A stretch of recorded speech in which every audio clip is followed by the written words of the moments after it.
आजको राष्ट्रिय राजनीति हामी सबैलाई थाहा छ। हामी एउटा शान्तिपूर्ण, वैधानिक, लोकतान्त्रिक विधि र बाटोबाट राष्ट्रियताको पक्षमा, लोकतन्त्रको पक्षमा, जनजीविकाको पक्षमा, जनताका हितहरूका विभिन्न सवालहरूका पक्षमा, सामाजिक न्याय र समानताका पक्षमा, अथवा खास गरी हामीले लडेर ल्याएको संविधानको रक्षा गर्ने, हामीले लडेर स्थापित गरेको संघीय लोकतान्त्रिक गणतन्त्रको रक्षा गर्ने, लोकतान्त्रिक प्रणालीलाई सही बाटोबाट अन्यत्र कुबाटोमा लान नदिने ती प्रयासहरूमा जुटिरहेका छौं अथवा तिनका लागिको एउटा राजनीतिक लडाईँ लडिरहेका छौं।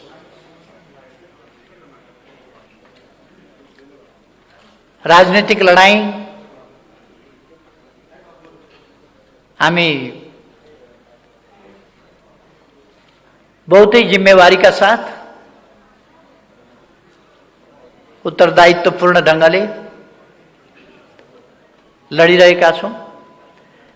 यसका निम्ति हामी सबभन्दा पहिले विचारमा स्पष्ट हुनुपर्दछ। हामीले हाम्रो राष्ट्रिय आकांक्षा, हाम्रो गन्तव्य, हाम्रा सबै प्रयासहरूको गन्तव्य ठीक ढंगले ठम्म्याएका छौं, तोकेका छौं।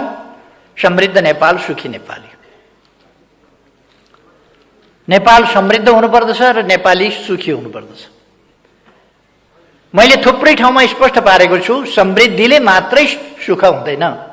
सुख हुनका लागि जैविक र मानवीय न्यायोचित आवश्यकताहरूको परिपूर्ति हुनुपर्दछ।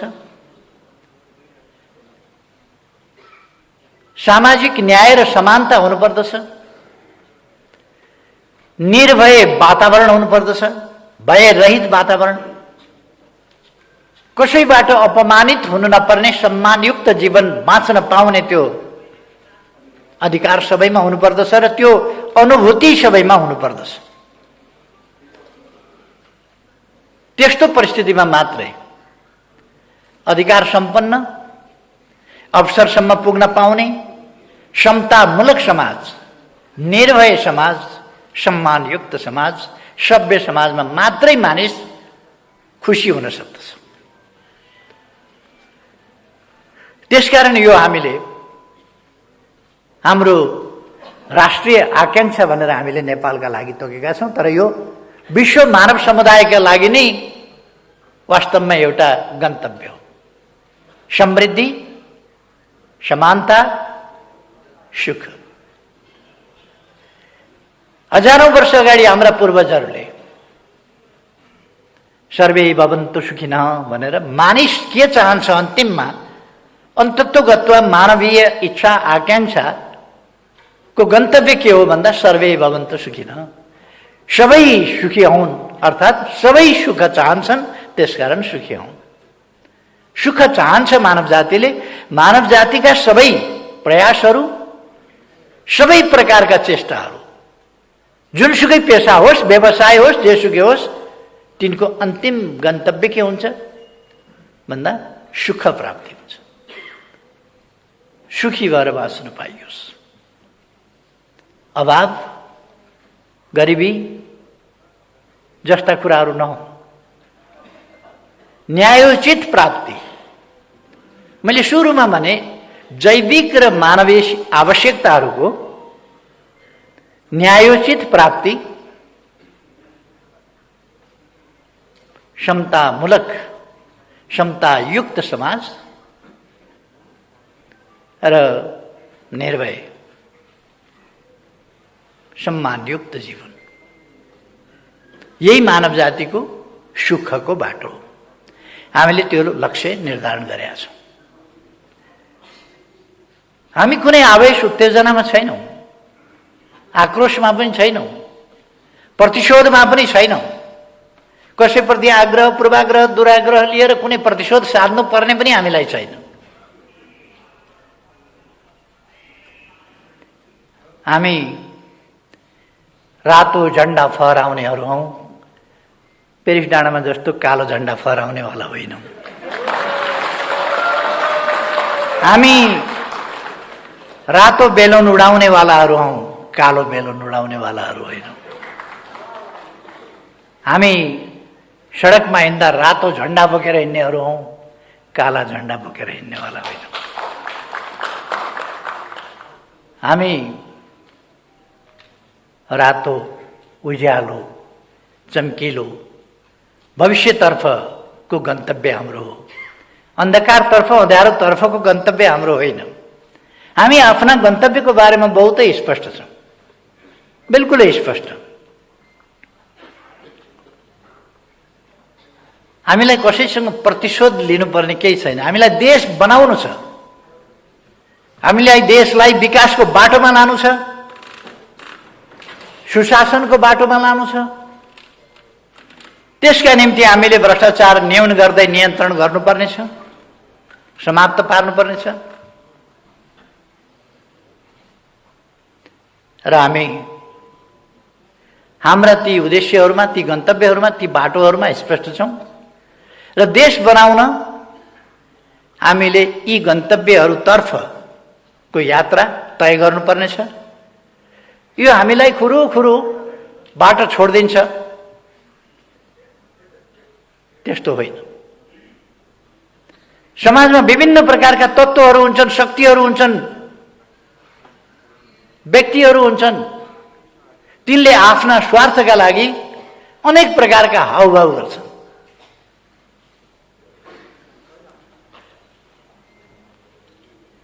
तिनीहरूले जनतालाई सिनेमा देखाउँछन्। सिनेमा भनेको हिरो हुन्छ, हिरोइन हुन्छ, लभ पर्या हुन्छ, धुमधाम। हिरोइन घाइते हुन्छ, सख्त घाइते। हिरो व्याकुल हुन्छ, दुखित हुन्छ, रुन्छ।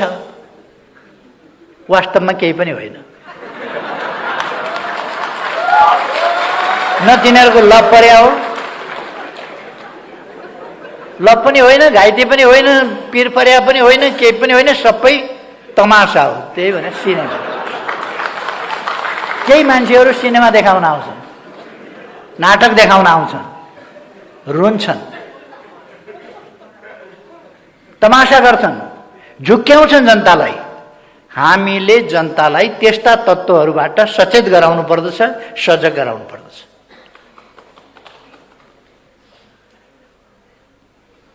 मानिसभित्र, मानिसका आन्तरिक रूपमा तीनवटा पक्षहरू हुन्छन्।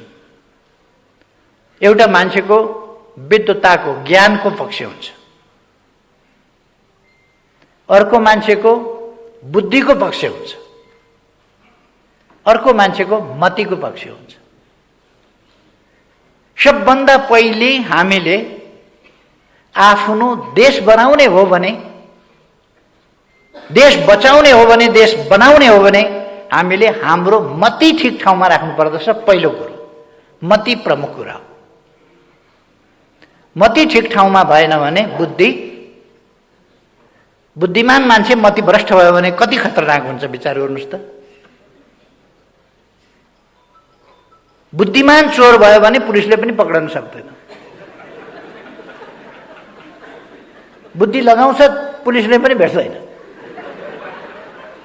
मूर्ख चोर भयो भने ती दसी छोड्या हुन्छ, के छोड्या हुन्छ, पक्रिहाल्छ एकछिन।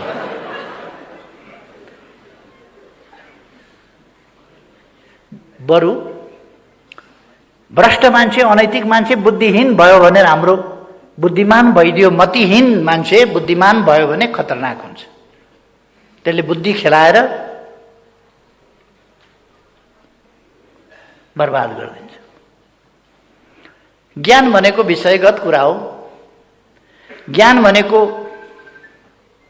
भूतदर्शी कुरा हो। ज्ञान भनेको इतिहास हो। ज्ञान भनेको अरूले प्राप्त गरेका अनुभवहरूको सङ्कलन हो। ज्ञान भनेको विगत हो।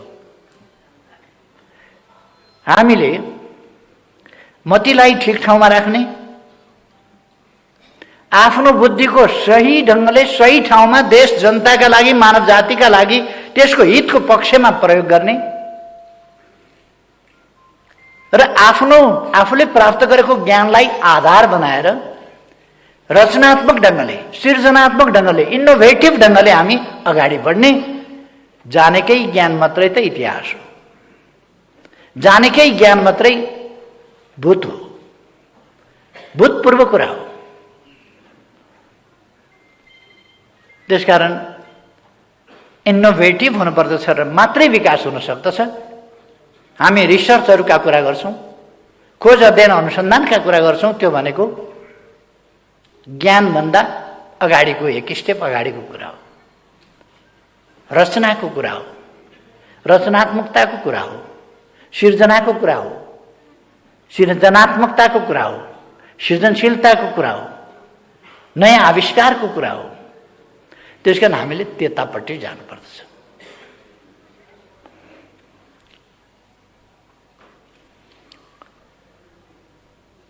सबभन्दा हामी आज कहाँ छौँ भन्ने कुरा हामीले बुझ्नुपर्छ र हाम्रा कामहरूको परिणाम के हुन्छ भनेर बुझ्नुपर्छ। एक जमाना थियो, कुनै चरालाई चिठी बोकाएर पठाउने, पहिले त्यो चरालाई त्यो ठाउँमा पुर्याउनु पर्यो, त्यो ठाउँ देखाउनु पर्यो अनि ल्याउनु पर्यो, नत्र चराले कुरा बुझ्दैन। फेरि त्यहाँ पुर्याउनु पर्यो, देखाउनु पर्यो, ल्याउनु पर्यो अनि उसलाई मुखमा पत्र चेपाइदिनु पर्यो अनि उडाइदिनु पर्यो त्यता फर्काएर, अनि ऊ जान्छ त्यो चिठी बुझाएर। उसले बुझ्छ कि यो त्यहाँ पुर्याइदिनु पर्ने हो। अनि त्यताबाट जा भनेपछि, फर्की भनेपछि फेरि फर्किन्छ, जति बेला उसले चिठीको जवाफ दिन्छ। चिठी पत्र हाम्रो त्यस्तो हुन्थ्यो। हामी सन्देशहरूलाई कस्तो एउटा उसमा लिन्थ्यौँ, कुन्ती मोक्तानको गीत जस्तो, आगो भरभर आयो आज, आगो भरभर आयो, परदेशबाट आउँछन् कि क्या हो, आगो भरभर आयो। न मोबाइल थियो न केही थियो। अरब जाने हो भने चिठी कहाँबाट पठाउने, त्यो कताबाट पठाउनु चिठी, कसले लिएर आउँछ चिठी, चिठी त आउँदैन थियो। त्यस्तो अवस्थामा आगो भरभर आयो भने, आँखो फरफर आयो भने आदि यस्ता सङ्केतहरू खोजेर चाहिँ सन्देश मान्ने, आज पाहुना आउँछन् कि क्या हो यस्तो भयो भन्ने चलन थियो। त्यो मैले आफैले पनि भोग्या हो। कुन्ती मोक्तानले गीत मात्रै गाएको होइन कि हामी आफैले पनि भोग्या कुरा हो। यस्तो भयो, यस्तो हुन्छ कि क्या हो।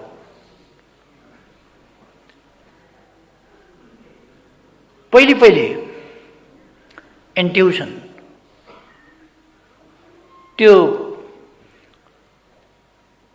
जब सम्बन्ध अत्यन्त प्रगाढ हुन्छ, त्यस्तो सम्बन्ध प्रगाढमा त्यसका सङ्केतहरू जान्छन्। जस्तो आफ्नो सन्तान कहीँ सङ्कटमा पर्यो भने आमाहरूले पहिले धेरै थाहा पाउँथे, किनभने सेन्सिटिभ हुन्थ्यो। अहिले त ठेस लाग्यो भने अघि नै फोन गरिहाल्छ, मम्मी मलाई त ठेस लाग्यो खुट्टा भनेर। त्यसकारण आमाहरू पनि धेरै सेन्सिटिभ हुन छोडे। त्यसकारण इन्ट्युसन पनि कमजोर हुँदै गयो। पहिले त इन्ट्युसन बहुत सेन्सिटिभ हुन्थ्यो। आफ्नो बच्चाबच्चीलाई कहीँ ठेस मात्रै लाग्यो भने पनि आमाले मेरो छाती चस्कियो भन्ने, घबडाउने, त्यस प्रकारका कुराहरू हुन्थे। अहिलेसम्म पनि आमाहरूमा त्यो लक्षण हुन्छ। आफ्नो बच्चा कतै लड्यो मात्रै भने पनि झस्याङ्ग हुने, त्यो रक्त सम्बन्धको एउटा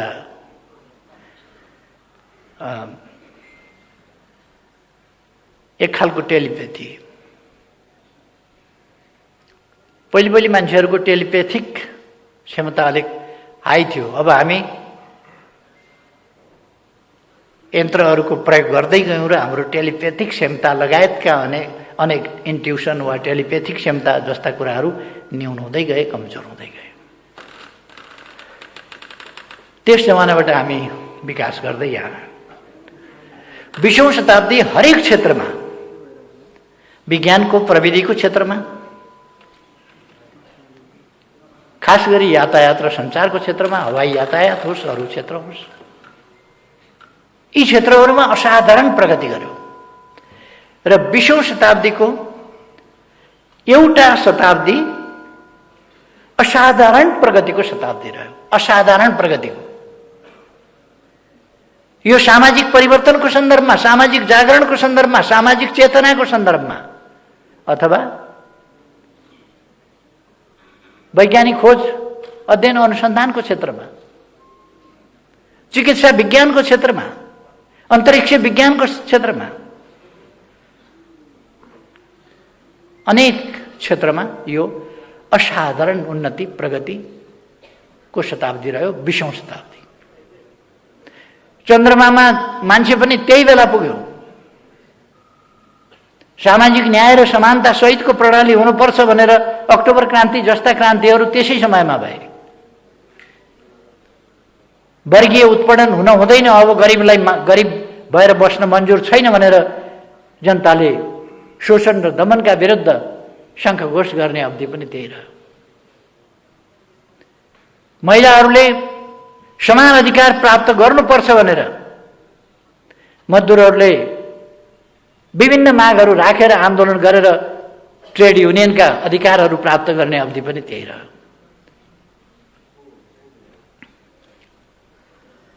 1919 मा आइएलओ बन्यो। 1919 देखि त्योभन्दा अगाडि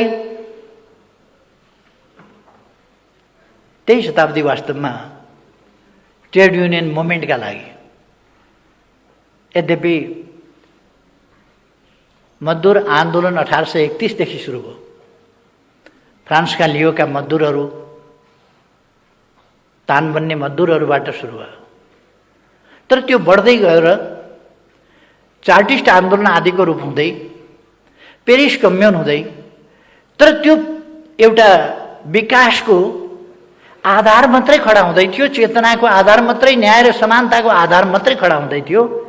20औं शताब्दी यस्तो शताब्दी बन्यो जो वास्तवमा परिवर्तनको शताब्दी बन्यो, खोज, अध्ययन र अनुसन्धानको शताब्दी बन्यो। र समाज सबभन्दा तीव्र गतिमा परिवर्तन त्यसै बेलाको। टेलिभिजन 20औं शताब्दीको देन हो, मोबाइल 20औं शताब्दीको देन हो, यस्ता अनेक कम्प्युटर 20औं शताब्दीको देन हो। यी सबै कुरा 20औं शताब्दीका देनहरू। 20औं शताब्दी तीव्र विकास र परिवर्तनको शताब्दी रह्यो। आज हामी 21औं शताब्दीको 2 दशक पार गरिसकेका छौँ। 20औं शताब्दी त्यो तीव्र विकासको 1903 मा प्लेनको आविष्कार हुन लाग्दै थियो। 1903 मा, 20औं शताब्दीको सुरुमा। 20औं शताब्दीको बीचमा आइपुग्दा अमेरिकाबाट बम बोकेर गएर जापानमा खसालेर मान्छे सिद्ध्याउने खालको कुरा भयो।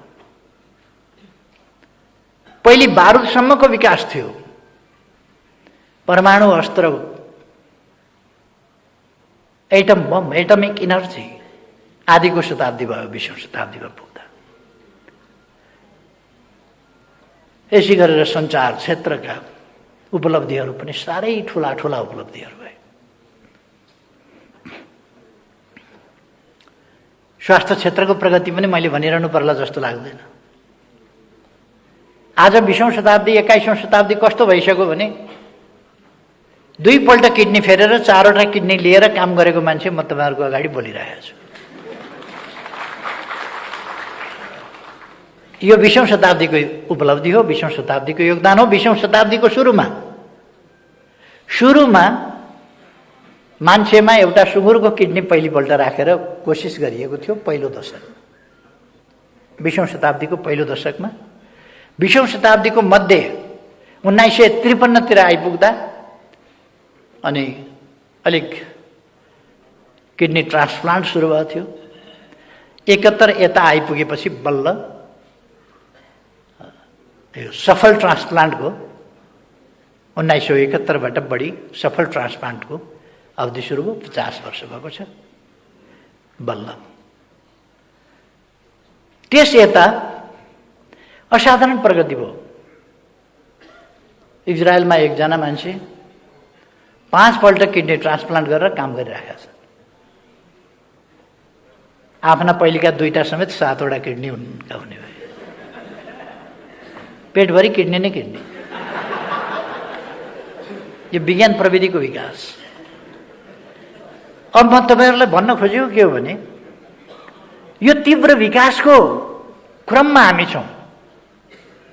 तीव्र विकासको क्रममा, तीव्र विकासको क्रम कहीं पनि कुनै पनि तीव्र विकासको क्रमलाई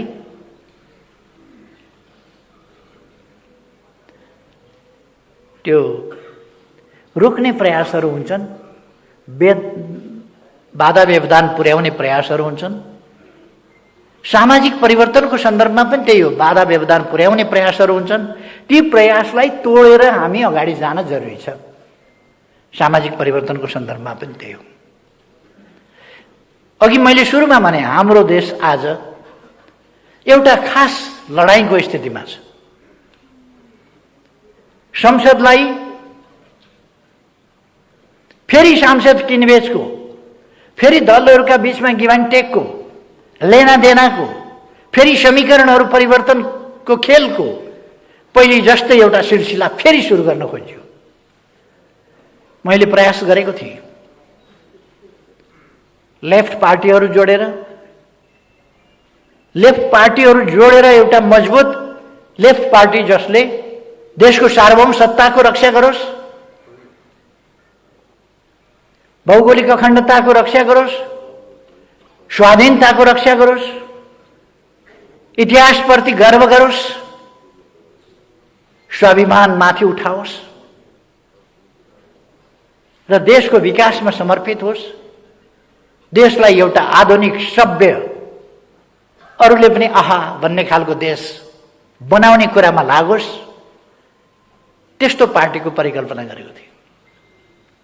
तर पार्टी तपाईहरुले देख्नुभयो, एक दिन एउटा राम्रो कामको पनि समर्थन गर्ने आँट नभएको, हुती नभएको, मन नभएको त्यस्तो पार्टी पो बन्यो।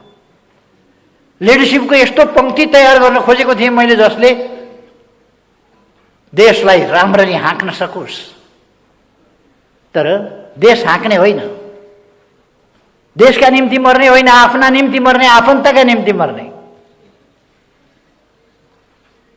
एकजनाले मलाई जवाफ दिए, परिवारवाद नातागोताका कुरा गर्दा जवाफ दिए, केपी ओलीका छोराछोरी छैन,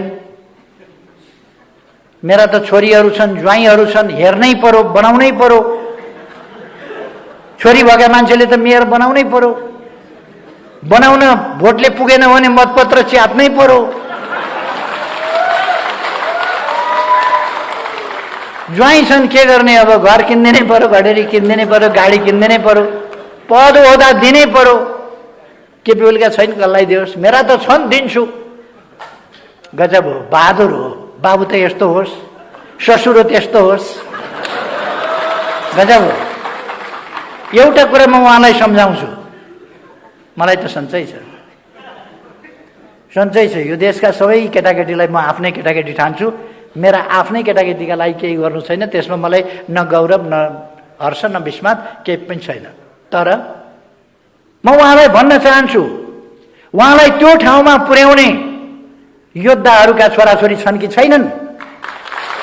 उहाँलाई त्यो ठाउँमा पुर्याउने योद्धाहरूका छोरीहरू छन् कि छैन, ज्वाइँ छैन कि छैनन्, आफन्त छन् कि छैनन्, ती योद्धाहरू छन् कि छैनन्?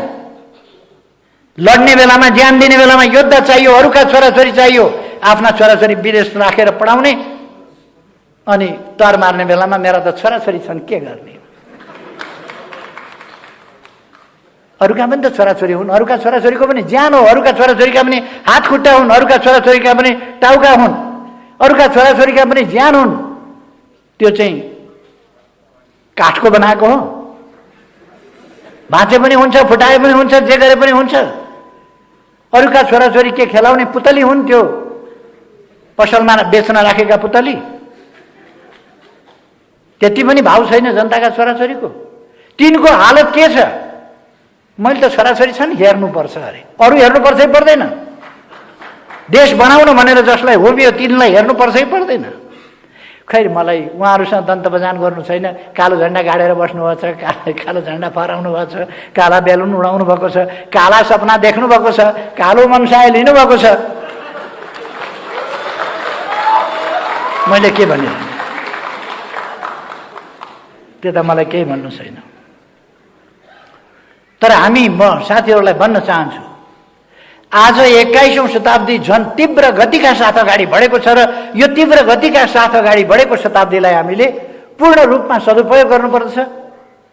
सचेत ढङ्गले देशको रक्षा, देशको विकास, देशको स्वाभिमानको रक्षा, देशको आर्थिक उन्नति र देशको सभ्यतामाथि हमला भइरहेको छ। हाम्रो सभ्यतामाथि तपाईहरु पनि कति होशियारी साथ, कति बेहोसी साथ लेख्न पर्यो भने तपाईहरुलाई पनि बाआमा, हजुरबा, हजुरआमाहरुलाई तपाई भन्नुहुन्छ जस्तो लाग्दैन, तिमी भन्नुहुन्छ सबैलाई। किनभने अंग्रेजले यु भन्ने मात्रै हुन्छ, नातिलाई पनि यु, हजुरबालाई पनि यु। त्यसकारण त्यही सिकेर तपाई कसैलाई पनि भन्नुहुन्न ए बाबु तिम्रो हालखबर के छ? किन त्यो हामी पछौटे यो तपाई तिमीवाला होइन, हामी चाहिँ एडभान्स तत्त्व, हामी चाहिँ यु वाला हो। यु तपाईवाला होइन, यु भने तिमी। गजब छ हाम्रो नक्कलबाजी। बीबीसीले यु भन्दियो, यु को अनुवाद गर तिमी चलाइदियो। उसलाई त हाम्रो सभ्यता, शिष्टता, मर्यादा, संस्कृति माथि हमला गर्नु छ भन्दियो। अनि हामीले हाम्रो भाषा, हाम्रो संस्कृति, आफूभन्दा ठुलालाई तपाई भन्नुपर्छ, त्यो छोडिदिएर यु वालामा गयौँ हामी गर्वका साथ। तर हामी फर्किनुपर्छ। हामी न्युक्लियस फ्यामिली भने जस्तो चराको गुण जस्तो होइन। एउटा भाले, एउटा पोथी, दुईटा अंडा, अलिकति सानो छैन्जेल चल्ला चुचु गर्छ, मुखा खुवाइदियो, अलिक भडभर लागेपछि भुर्र उड्छ, न बाउ चिन्छ, न आमा चिन्छ, न छोरा चिन्छ, न छोरी चिन्छ। हामी त्यस्तो होइन। हामी एउटा पुरानो इतिहास भएको, सभ्यता भएको, हामी आत्मकेन्द्रित आफू मात्रैवाला होइन। हामी हाम्रो परिवार, हाम्रा बा, हाम्री आमा, हाम्रा हजुरबा, हाम्री हजुरआमा, जुन हजुरआमाले हाम्रा बा आमालाई पनि जन्म दिएर हुर्काएर अनि हामी आउन पायौं। त्यसकारण हामी हाम्रा हजुरबा, हजुरआमा, जिजुबा, जिजुआमाहरूलाई सम्मान गर्छौं, आदर गर्छौं।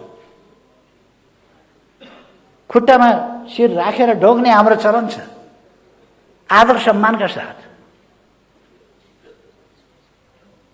हजुरबा, हजुरआमा, बा आमालाई ढोगेर कोही बिरामी भयो, संक्रामक रोगले सताएर मर्यो भन्ने सुनिएको छैन। शिष्टताले केही बिगार्दैन। Hi daddy, how are you? Hello daddy, mum, hello. आज हामी बोल्ने तरिका त्यो छ। हाई मम, हाम्रो तरिका त्यो छ। हामी हाम्रो आदरका साथ अभिभावकहरूसँग व्यवहार गर्दैनौँ। हाम्रो चलन त्यो छ। यो मामुली कुरा देखिन्छ, तर यो मामुली कुरा होइन। समाजलाई पहिले तिमी भन्न सिकायो। तिमी भनिसकेपछि के भयो र? तिमी भनिसकेपछि अरू कुरा पनि भन्नुभयो। सम्मान गर्न छोडेपछि हिजो गणतन्त्र हुँदा, के अरे राजतन्त्र हुँदा, दरबार हुँदा, त्यहाँ राजा हुँदा, राजाका श्रीमती हुँदा, राजाका छोराछोरी हुँदा, त्यसबेला हामी कसरी बोल्थ्यौं?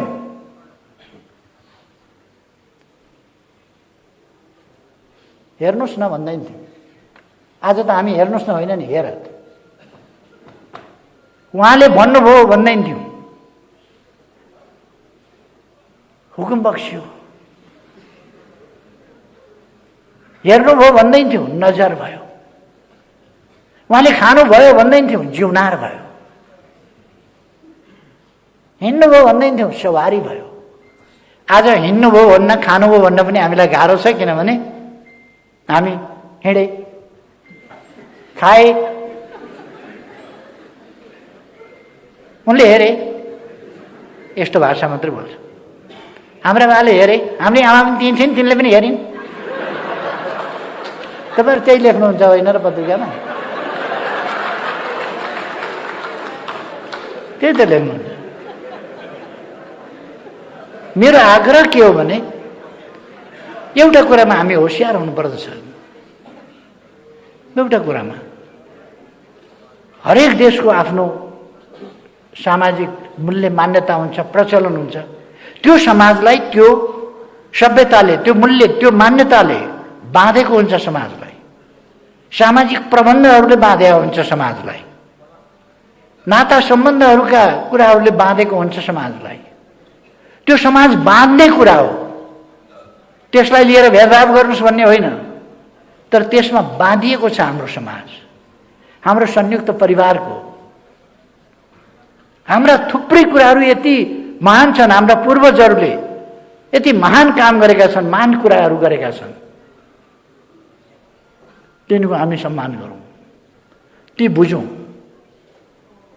ती सिकौँ हामी।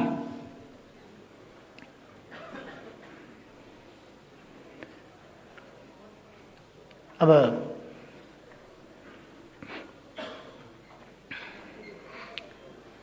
आजको 21औं शताब्दीमा सञ्चार जगतले गर्नुपर्ने काम, पहिलो तपाईहरुमा के आवश्यक छ भने, कुनै पनि शर्तमा, कुनै पनि अर्थमा तपाईहरुमा देशभक्ति किंचित कमी आउनु हुँदैन। देशभक्ति हुनुपर्छ। देशभक्ति नभएको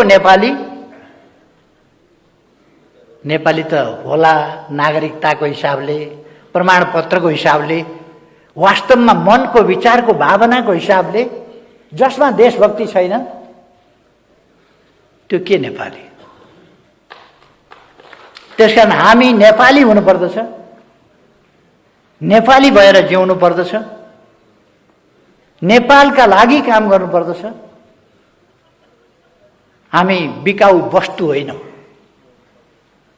हामी गरी खान्छौं, काम गरेको पारिश्रमिक लिन्छौं, भत्ता लिन्छौं, काम गरेको पारिश्रमिक लिनुपर्छ। तर हामी आत्मा बेच्दैनौं। कामको ज्याला लिन्छौं, हामी आत्मा बेच्दैनौं। हामी पहिलो कुरा साँचो अर्थमा देशभक्त हुनुपर्छ, नकली देशभक्त होइन। मैले अस्ति एउटा विदेशी टेलिभिजनलाई अन्तर्वार्ता दिएँ। आलोचना गर्ने ठाउँ कहीँ भेटिएनछ। अनि त्यो पत्रकारले इन्डियामा गएर यो एभरेस्टका नाउँमा किन राखेको? हाम्रो मान्छेले गएर पहिलो नापेको थियो, उसको नाउँमा हामीले त कमसेकम भने हुन्थ्यो। के बोलेछ त्यसपछि यहाँ राष्ट्रवादको बबन्डर मचियो। उसले सगरमाथा खान्छु भनेको छ र? यति साह्रो बहकिनु पर्ने पनि आवश्यकता छैन क्या। त्यो वाहियातमा बहकिएर राष्ट्रवाद भनेको तमासा गर्ने कुरा हो। राष्ट्रवाद ड्रामा हो।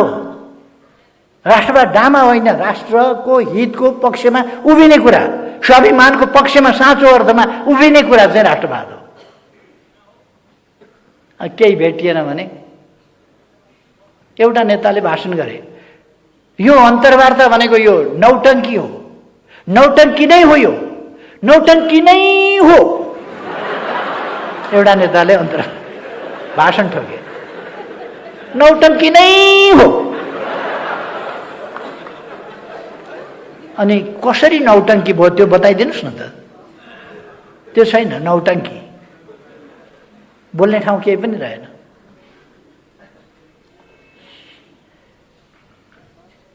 उहाँहरूले पनि कहिले कहिले विदेशीहरूलाई इन्टरभ्यू दिनुभएको छ। के बोल्नु भएको छ इन्टरभ्यूमा? देशको इज्जत राख्नु भएको छ, नकली कुरा गर्नु देशभक्ति होइन। साँचो अर्थमा हामीले हाम्रो देशलाई माया गर्नुपर्छ, यस देशका हितको पक्षमा उभिनुपर्छ। अर्को कुरा, मानव जाति सदैव अधिकारको पक्षमा हुन्छ। आफ्नो अधिकार, त्यो अधिकार प्राप्त गर्ने, प्रयोग गर्ने, अवसरसम्म पुग्ने अवसरको पक्षमा हुन्छ। तपाईहरूले ती कुरामा सचेत हुनुपर्दछ र मानव जातिको अधिकारको निम्ति, अवसरका निम्ति तपाईहरूले लेख्नु, बोल्नु, पढ्नु गर्नुपर्छ। अधिकार र अवसरको पक्षमा। मान्छेले असमानता चाहँदैन, समानता चाहन्छ। त्यसकारण तपाईहरूले मानव जातिका बीचमा असमानता होइन, समानताको पक्षमा वकालत गर्नुपर्छ। एउटा भर्खर भर्खर डा लेख्न थालेकाले अस्ति भाषण गरे। केपी ओलीले महिलाको किडनी राखेको, त्यसकारण दिमाग खुस्कियो भनेर। महिलामाथि कत्रो अपमान लेखेका छन्। डा केमा लेखेका हुन् थाहा छैन, के विषयको डा हो थाहा छैन। डा लेखेका छ, तर केपी ओलीको दिमागले काम गर्दैन अरे अहिले, किनभने किडनी चाहिँ महिलाको राखेको छ अरे। भनेपछि महिलाको किडनीले काम गर्दो रहेछ भनेपछि महिलाहरूको त दिमागले झन्, मैले एउटा किडनी लिएर राख्दा त काम गरेन भने दुईटै किडनी भएका महिलाहरूले त झन् काम गर्ने कुरै भएन दिमागले। यो खालको बुद्धि चाहिँ कहाँ छ भन्दाखेरि डा लेखेर के गर्ने र? कुन डा हो, कुन डा, के को डा हो, के को डा।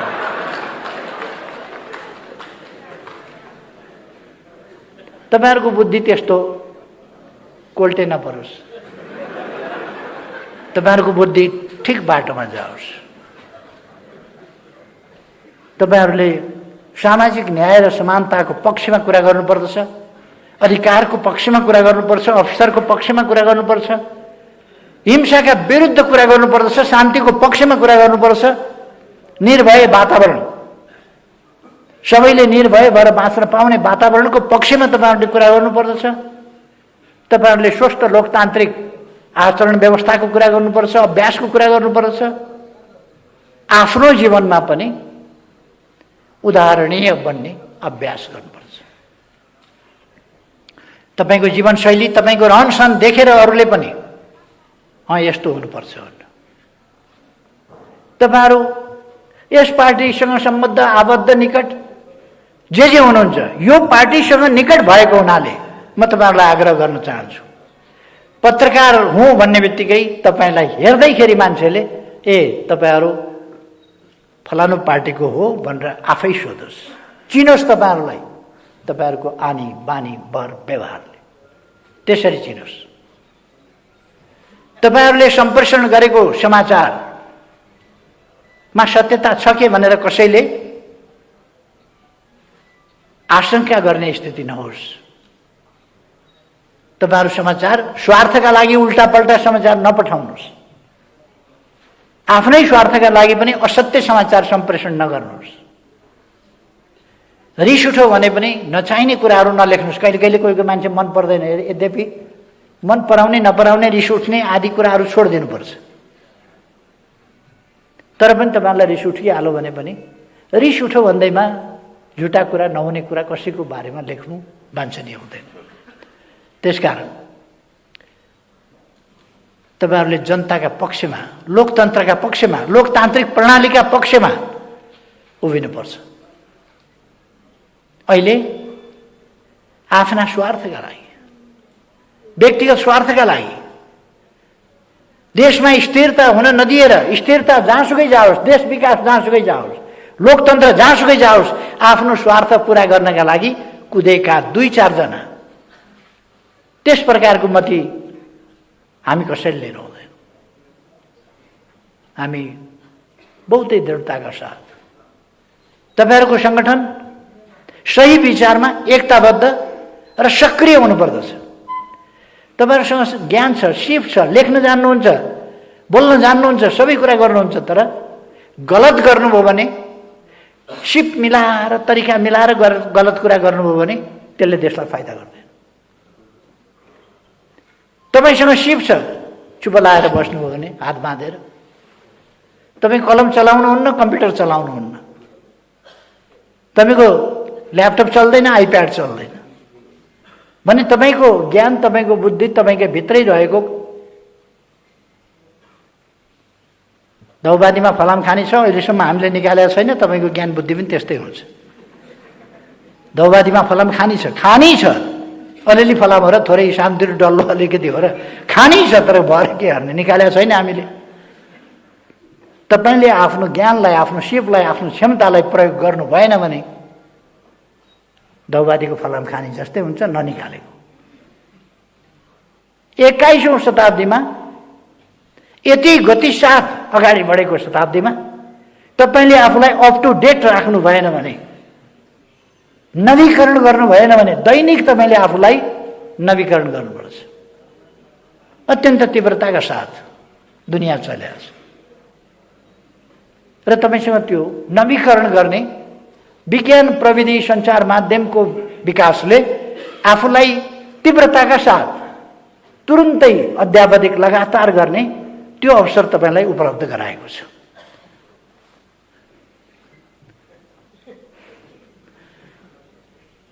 त्यसर्थ तपाईँहरूले आफूलाई अध्यावधिक गर्नुपर्छ, नवीकरण गर्नुपर्छ र सङ्गठित ढङ्गले, योजनाबद्ध तरिकाले तपाईँहरूको सङ्गठन, तपाईँहरू यता बस्नेले पनि ध्यान दिनु पर्यो, तपाईँहरूको सङ्गठन एकताबद्ध हुनुपर्छ, तपाईँहरूको सङ्गठन योजनाबद्ध ढङ्गले काम गर्नुपर्दछ र तपाईँहरूको सङ्गठन अत्यन्तै गतिशील हुनुपर्दछ।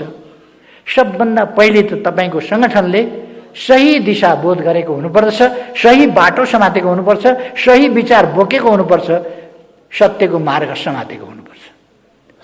पीठ पत्रकारिताबाट सावधान। अहिले देशको ठुलो समस्या एउटा पीठ पत्रकारिता पनि हो। पीठ पत्रकारिता, सत्य सुन्दिन। यो महात्मा गान्धीका 3 बाँदर जस्तै छन् केही पत्रिका, सञ्चार माध्यमहरू। राम्रो कुरा देख्न पर्छ भने बरु आँखा छोप्छु, राम्रो कुरा सुन्न पर्छ भने बरु कान थुन्छु, राम्रो कुरा बोल्न पर्छ भने बरु मुख थुन्छु, तर सुन्दिन, हेर्दिन, बोल्दिन भन्ने केही छन्। अनि तिनले झुटो छाप्छन्, गलत छाप्छन्, जनतालाई दिग्भ्रमित पार्न। यो काम राष्ट्रको हितको पक्षमा छँदै छैन, कुनै हालतमा छैन र हुनै सक्दैन यस्तो काम। तर कुरो के हुन्छ भने जब मान्छे स्वार्थबाट अन्ध हुन्छ अथवा जब मान्छे आत्मा बेच्छ, त्यसपछि त्यो नर्क पर्छ। नर्कमा गइसकेपछि फर्किनै सक्दैन, जिउँदै नर्क जान्छ। के गर्ने अब, त्यसलाई निकाल्नै सकिँदैन, त्यो त्यहाँबाट उत्रिनै सक्दैन। कुनै घाटमा, कुनै तीर्थमा नुहाउनुहोस्, जेसुकै गर्नुहोस्, लगेर जहाँसुकै जेसुकै गर्नुहोस्, पूजा अर्चना गर्नुहोस्, त्यसलाई योग गराउनुहोस्, व्यायाम गराउनुहोस्, ध्यान गराउनुहोस्, तप गराउनुहोस्, तर आत्मा बेचिसकेपछि तपाईँहरूले एउटा प्याट्रियोटिजम भन्ने इङ्ग्लिस कविता हेर्नुभएको होला। त्यस्ता मान्छेको मृत्यु 2 पल्ट हुन्छ। एउटा मर्दाखेरि त भइ नै हाल्छ, मर्नभन्दा अगाडि बाँचेकै बेला हुन्छ। मैले नर्क जान्छ भनेको थिएँ, नर्क गइसकेपछि त्यसपछि फर्काउनै सकिँदैन। ऊ त्यही संसारमा रमाउँछ, त्यहीलाई उसले बहादुरी ठान्छ। फलानालाई मैले आज ठोकिदिएँ, फलानालाई बिगारिदिएँ, दिएँ मैले आज दनक, गजबसँग दिएँ, दङ्ग पर्छ। तर फेरि पनि म भन्छु सत्यमेव जयते। त्यस्ता खालका पीठ पत्रकारिताहरू आफै पर लाग्छन्। किनभने पीठ पत्रकारिता नगर्ने, पीठ पत्रकारितासँग जुझ्ने, साँचो पत्रकारिता गर्ने, पत्रकारिताको धर्म बचाउने, पत्रकारिताको धर्म फलाउने फुलाउने तपाईँहरू जस्तो समूह पनि छ। यो समूह विशाल छ, विशाल छ यो समूह, जो देशको पक्षमा, जनताको पक्षमा लड्छ, लोकतन्त्रको पक्षमा लड्छ, सत्यको पक्षमा लड्छ। तपाईँहरूको कलम त्यसै गरी चलोस्। मैले अघि 20 मिनट भनेको थिएँ, धेरै मिनट गइसकेछ। अब मैले बिदा लिनुपर्छ, मेरो अर्को फर्मल कार्यक्रम छ, म दौडेर जानुपर्छ। त्यसकारण मैले बिचैमा बोल्न खोजेँ। छोटो बोल्न सिकाउँला आज मन्त्रीजीहरूलाई भनेको त्यो पनि भएन। साथीहरूलाई धेरै धेरै धन्यवाद। तपाईँहरूको कार्यक्रम सफल रहोस्। तपाईँहरूमा धेरै धेरै शुभकामना।